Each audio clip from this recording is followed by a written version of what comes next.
Hi guys welcome back to my channel. അപ്പോൾ ഇന്ന് നമ്മൾ ചെയ്യാൻ പോകുന്നത് 250 ml നെയിൽ ലിക്വിഡ് കൊണ്ട് എത്ര കോൺസ് വരെ ഉണ്ടാക്കാമെന്ന് ടെസ്റ്റ് ചെയ്യാണ്. അപ്പോൾ ആദ്യം തന്നെ വെയ് മെഷീൻ എടുത്ത് വെച്ചിട്ടുണ്ട്. അത് ഓൺ ആക്കിയിട്ടും ഉണ്ട്. അത് കറക്റ്റ് എമൗണ്ട് കാണാൻ വേണ്ടിയിട്ടാണ് കേട്ടോ. അപ്പോൾ 250 ml നമ്മൾ നെയിൽ ലിക്വിഡ് എടുത്തിട്ടുണ്ട്. അതൊക്കെ ഒരു 100 ടു 200ൻ്റെ ഉള്ളിൽ നമ്മൾ മൈദ എടുത്തിട്ടുണ്ട്. അത് കറക്റ്റ് എമൗണ്ട് ഞാൻ കാൽക്കുലേറ്റ് ചെയ്യാൻ മറന്നുപോയി. സംഭവം അത് കണക്കവിടെ കൂട്ടുന്നുണ്ട്, പക്ഷേ അതിൻ്റെ കൂടെ പിന്നെ ഞാൻ ആഡ് ചെയ്തേക്കണ്. അത് ഞാൻ ഇതിൽ മറന്നുപോയി. അപ്പോൾ അതാ ഉണ്ടായത്. ശരിക്ക് ഒരു 200ൻ്റെ ഉള്ളിൽ മതി മൈദ 250 ml ലിക്വിഡ് കേട്ടോ. അപ്പോൾ ഇത് മിക്സ് ചെയ്യുമ്പോൾ കൈകൊണ്ട് മിക്സ് ചെയ്യും അത്ര സുഖമുള്ളൊരു പരിപാടിയല്ല. ഭയങ്കര ടൈറ്റ് ആയിക്കാരം. കുറച്ചൊക്കെ നല്ല ലൂസാണെന്നുണ്ടെങ്കിൽ കുഴപ്പമില്ല. നമ്മൾ മൈദ ആഡ് ചെയ്യുന്നതിനനുസരിച്ച് ടൈറ്റ്നെസ് ഇങ്ങനെ കൂടി വരും. അപ്പോൾ പിന്നെ നമ്മൾ ബീറ്റർ എടുക്കുക. ബീറ്റർ എടുത്താൽ നല്ല സ്മൂത്തായിട്ട് കിട്ടും. അപ്പോൾ നല്ല സുഖമാണ്. അപ്പോൾ ബീറ്റർ എടുത്തുകൊണ്ട് ഒന്നാണ് ബീറ്റ് ചെയ്താൽ കറക്റ്റ് ആ കൺസിസ്റ്റൻസിയിൽ ഇങ്ങോട്ട് ആവും. പിന്നെ നമ്മൾ പൈപ്പിംഗ് ബാഗിലെടുത്ത് ഒഴിച്ചിട്ടുണ്ട്. പൈപ്പിംഗ് ബാഗിലൊക്കെ ചാടുന്ന ലുക്ക് കണ്ടാൽ തന്നെ എനിക്ക് മനസ്സിലാവും ഭയങ്കര സ്മൂത്താണെന്നുള്ളത്. ഇതിലിപ്പോൾ ഞാൻ വിട്ടുപോയൊരു കാര്യം എന്താ വെച്ചാൽ, ഞാൻ കോൺ റോൾ ചെയ്യണതും കോണിന് സെലോഫെയിൻ ഷീറ്റ് കട്ട് ചെയ്യണതും ഞാൻ വീഡിയോ എടുക്കാൻ മറന്നുപോയി. കാരണം അത് കുറച്ച് എമൗണ്ടിൽ എനിക്ക് കട്ട് ചെയ്യാൻ ആദ്യം ഉണ്ടായതുകൊണ്ട് ഞാനൊക്കെ പാടെ ആദ്യം കട്ട് ചെയ്ത് വെച്ചു. പിന്നെ അത് രണ്ടാമത് വീഡിയോ എടുക്കാനുള്ള ഒരു ക്ഷമ എനിക്കില്ലായില്ല അതന്നെ. അപ്പോൾ ഞാൻ കട്ട് ചെയ്ത് എടുത്തില്ല. അപ്പോൾ കോൺ റോൾ ചെയ്ത് ഞാൻ ആദ്യം വെച്ചിരുന്നു. പിന്നെ ഫില്ല് ചെയ്യുമ്പോഴും നമ്മൾ ഏകദേശം ഓരോരുത്തർക്കും ഓരോ എമൗണ്ടിലാണ് ഗ്രാംസ് സെയിൽ ചെയ്യുന്നത്. ഞാനൊരു 10 ടു 12 ഗ്രാംസിൻ്റെ കോൺസാണ് എപ്പോഴും സെല് ചെയ്യൽ. 30 റുപ്പീസാണ് എപ്പോഴും ഇൻ്റെ കോൺസ് ഞാൻ സെല് ചെയ്യണ പ്രൈസ്. അപ്പോൾ 12 ഗ്രാമിൻ്റെ ഉള്ളിൽ എന്തായാലും വരുള്ളൂ. അതിൻ്റെ അപ്പുറം ഞാൻ പോകാൻ ശ്രദ്ധിക്കലുണ്ട്. കാരണം ഓരോ തുള്ളിയും അമൂല്യമാണ്. കാരണം ഈ ലിക്വിഡ് ഉണ്ടാക്കാൻ ഭയങ്കര ടാസ്ക് പിടിച്ച പരിപാടിയാണ്. അത് ഞാൻ വീഡിയോ എടുത്തിട്ടില്ല. കാരണം ഞാനൊരു വട്ടം അതിൻ്റെ വീഡിയോ ഇട്ടു ഇങ്ങനെ ലിക്വിഡ് ഉണ്ടാക്കണം. അപ്പോൾ എന്നോട് കുറേ തെണ്ടികൾ ചോദിച്ചു, "ഈ വാറ്റാണോ?" ചോദിച്ചു. അപ്പോൾ പിന്നെ ഞാൻ കരുതി എൻ്റെ വീഡിയോ വേണ്ടാന്ന്.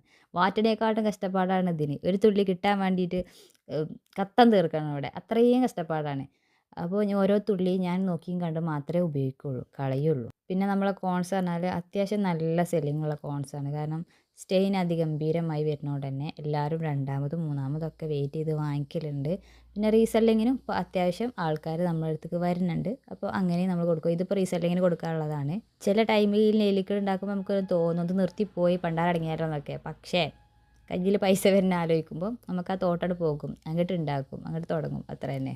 പിന്നെ നമ്മളെ ലിക്വിഡ് ബെസ്റ്റ് ആയതുകൊണ്ട് അങ്ങനെ നമുക്ക് അത്യാവശ്യം കച്ചവടമൊക്കെ ഉണ്ടായി ഇങ്ങനെ പോകുന്നുണ്ട്. ബൾക്കൊന്നുമില്ല, പക്ഷേ എനിക്ക് ജീവിക്കാനുള്ളത് എൻ്റെ സമ്പാദ്യത്തിനുള്ളതൊക്കെ അത്യാവശ്യം കിട്ടുന്നുണ്ട് നല്ല രീതിയിൽ. ഈ ഈദിൻ്റെ സീസണൊക്കെ ആകുമ്പോൾ നല്ല ഓർഡേഴ്സ് വരുന്നുണ്ട്. പിന്നെ നമ്മൾ സീൽ ചെയ്യണ ഭാഗത്തേക്ക് കിടക്കുമ്പോൾ നെയിൽ കോൺസ് സീൽ ചെയ്യുമ്പോൾ അത്യാവശ്യം നല്ലോണം ടാപ്പ് ഉപയോഗിച്ച് സീൽ ചെയ്യാൻ നോക്കുക. അല്ലെങ്കിൽ ലീക്കേജിൻ്റെ പ്രശ്നമല്ല, അത് പിടിച്ച് അമർത്തുമ്പോൾ പുറത്ത് ബാക്ക് സൈഡ് പൊട്ടാനുള്ള ചാൻസ് നല്ലോണം ഉണ്ട്. അപ്പോൾ നല്ലോണം സീൽ ചെയ്യാൻ ശ്രദ്ധിക്കുക. സീൽ ചെയ്യുന്നിടത്തൊരു പിശുക്ക് കാണിക്കണ്ട. ടാപ്പ് നല്ലോണം വാങ്ങിച്ച് ഞങ്ങൾ നല്ലോണം ഒട്ടിക്കുക. ഒട്ടിച്ചങ്ങോട്ട് മുതലാക്കുക. ഇനി ചിലവർ പറയും 30 രൂപയെന്ന് ചോദിക്കും. 12 ഗ്രാമുള്ള ഒരു കോണിന് 30 രൂപയ്ക്കേന്ന് ചോദിക്കണവരോട്. നിങ്ങൾക്ക് ഒരു വട്ടം ഇട്ടാൽ തന്നെ അത് വെർത്താണ്. ഇത് സിമ്പിളായിട്ട് സാധനമല്ല, നല്ല വെർത്തായിട്ടുള്ളതാണ്. നിങ്ങൾക്കത് 30 രൂപ ചിലവാക്കിയാൽ നിങ്ങൾക്ക് വെർത്താണ്. പിന്നെ ഒരു കോൺ കൊണ്ട് എനിക്ക് തോന്നുന്ന ഒരു 5-6 പേർക്ക് എന്തായാലും ഇടാം, കയ്യിലും കാലിലും മൊത്തം. അപ്പോൾ നിങ്ങൾക്കിത് മുതലാവില്ലേ, നഷ്ടമൊന്നുമില്ല. പിന്നെ ഇതുപോലെ നല്ല സ്റ്റെയിനുള്ള നെയിൽ കോൺസ് വേണമെന്നുണ്ടെങ്കിൽ എൻ്റെ ഡിസ്ക്രിപ്ഷനിൽ ഞാൻ നമ്പർ കൊടുത്തേക്കാം. അതിൽ മെസ്സേജ് ചെയ്താൽ മതി കേട്ടോ. അല്ലെങ്കിൽ നമുക്ക് പിന്നെ ഒരു ഇൻസ്റ്റാ പേജ് ഉണ്ട്, അവിടെ കയറി മെസ്സേജ് ചെയ്താലും മതി. പിന്നെ ഈ മെസ്സേജ് ചെയ്തുകൊണ്ട് ഡെലിവറി ചാർജ് ഉണ്ടോ എന്ന് ചോദിക്കരുത്. ഡെലിവറി ചാർജ് ഉണ്ട്. അത് നമുക്കാരും ഫ്രീ ആയിട്ട് തരൂല. നമുക്ക് ആഗ്രഹമൊക്കെ ഉണ്ട് വെറുതെ അവിടെ കൊണ്ടുവച്ച് കൊടുക്കാനൊക്കെ, പക്ഷേ നടക്കൂല. നമ്മൾ പോസ്റ്റ് ഓഫീസിൽ പോയാലും അല്ലെങ്കിൽ DTC പോയാലും ഒരു പൈസ ചോദിക്കും. അപ്പോൾ നമുക്ക് കൊടുത്തേ പറ്റുള്ളൂ. അപ്പോൾ അതൊന്നും ആരും ചോദിക്കരുത്. ഡെലിവറി ചാർജ് ഫ്രീ ആണോ എന്ന് അതൊന്നും ചോദിക്കരുത് കേട്ടോ. അതൊക്കെ മോശമാണ്. അപ്പോൾ ഇഷ്ടപ്പെട്ടാൽ ലൈക്ക് ചെയ്യുക, പിന്നെ സബ്സ്ക്രൈബ് ചെയ്യാൻ മറക്കണ്ട. അപ്പോൾ അത്രയേ ഉള്ളൂ. ടാ.